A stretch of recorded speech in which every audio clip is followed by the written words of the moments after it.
And then this is where we're going from the systems of equations to a matrix equation.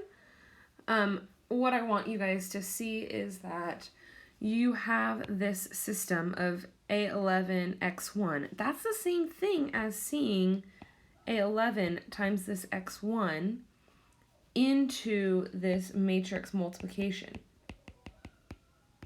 You just weren't necessarily aware, if I can spell, there we go.